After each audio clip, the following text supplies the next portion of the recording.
তিন ব্যক্তির দোয়া আল্লাহ কখনোই কবুল করে না। তো এরা আসলে কারা, আর কেনই বা আল্লাহ তাআলা তাদের দোয়া কবুল করেন না? এ ব্যাপারে কোনো হাদিস আছে কিনা? সুবহানাল্লাহ। আসলেও তিনজন ব্যক্তি আছে, তিন শ্রেণীর মানুষ যাদের দোয়া আল্লাহ কখনো কবুল করে না, ও যত বড় ভালো ব্যক্তি হোক না কেন। এরা কারা? Be careful. ওই ক্যাটাগরিতে আপনি পড়েছেন কিনা একটু মিলিয়ে নেন তো। নবীজি সাল্লাল্লাহু আলাইহি ওয়াসাল্লামের 1 নম্বর হাদিস, আল্লাহর হাবিব সাল্লাল্লাহু আলাইহি ওয়াসাল্লাম বলছেন, উদউল্লাহ ওয়া আনতুম মুকিনুনা বিল ইজাবাতি ওয়া আলামু আন্নাল্লাহা লা ইস্তাজিবু দুআ মিন কলবিন গাফিলিন লাহিন।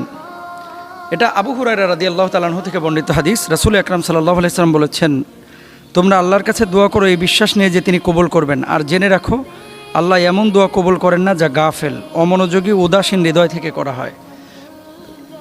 কিছু লোক দেখবেন দোয়া এভাবে হাত তোলে আর এইভাবে মাথা চুলকায়, দোয়ায় হাত তুলে মোবাইল টিপতেছে, দোয়ায় হাত তুলে আল্লাহর কাছে কোনো আকুতি নাই, কোনো বিনয় নাই, কোনো চাওয়ার মানসিকতা নাই। ওই হুজুর হাত তুলছে, ও হাত তুলছে। এই গাফেল উদাসীন কোনো ব্যক্তির দোয়া আল্লাহ তাআলা কবুল করেন না। তাহলে কি করতে হবে? উদউনি আস্তাজিব লাকুম, ডাকার মতো ডাকতে হবে, চোখের পানিটা ছাড়তে হবে, ভেতর থেকে কথা বলতে হবে, ইমোশনাল ভাব নিয়ে আসতে হবে, আল্লাহ তাআলা দোয়া কবুল করবেন।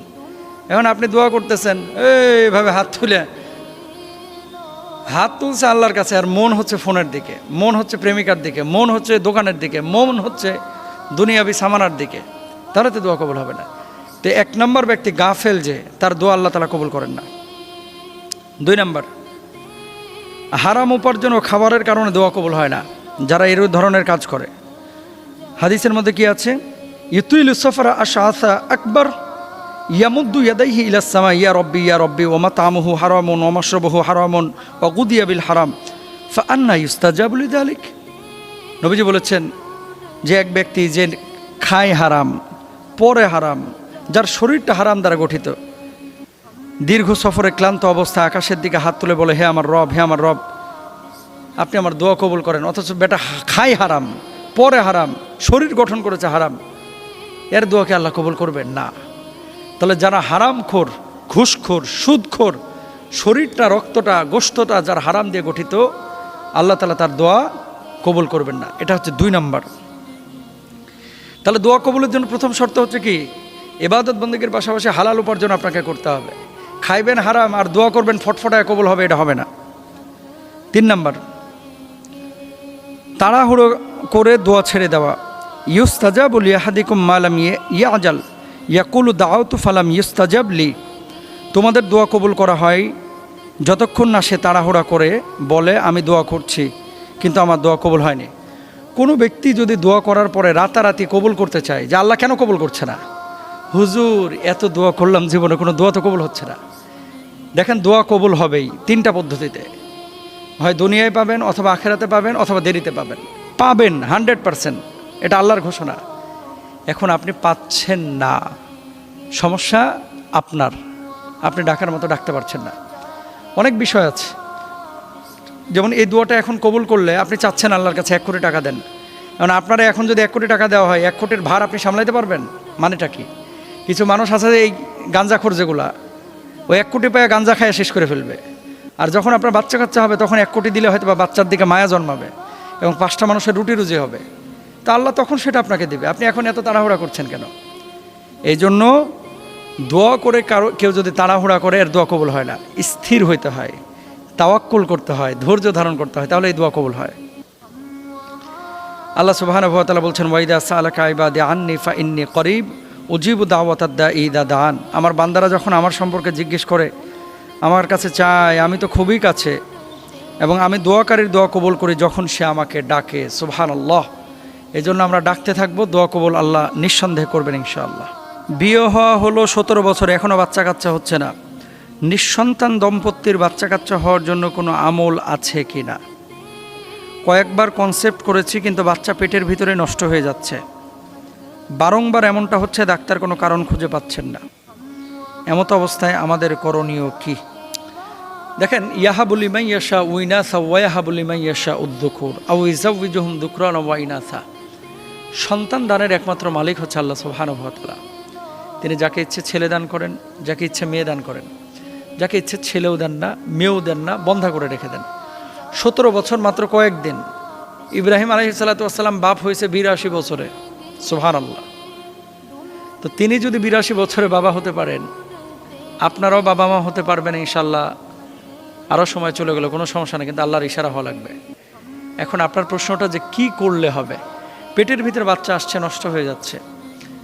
আপনি একটা কাজ করতে পারেন। প্রথমত, যদি এরকম হয় যে ডাক্তার রোগ ধরতে পারছেন না এবং মেডিকেল সায়েন্স এক্ষেত্রে কোনো দিক নির্দেশনা দিতে পারছে না, আপনি রাকির কাছে গিয়ে রুকিয়া করান।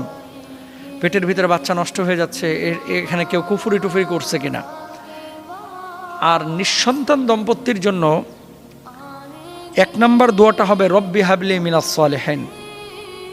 এই দোয়াটা আপনারা বেশি বেশি করেন, রব্বি হাবলি মিনাস সালিহিন। তাহাজ্জুদে করেন, তাহাজ্জুদের নামাজের পরে দোয়া যখন করবেন সে সময় করেন, 5 ওয়াক্ত নামাজের পরে করেন।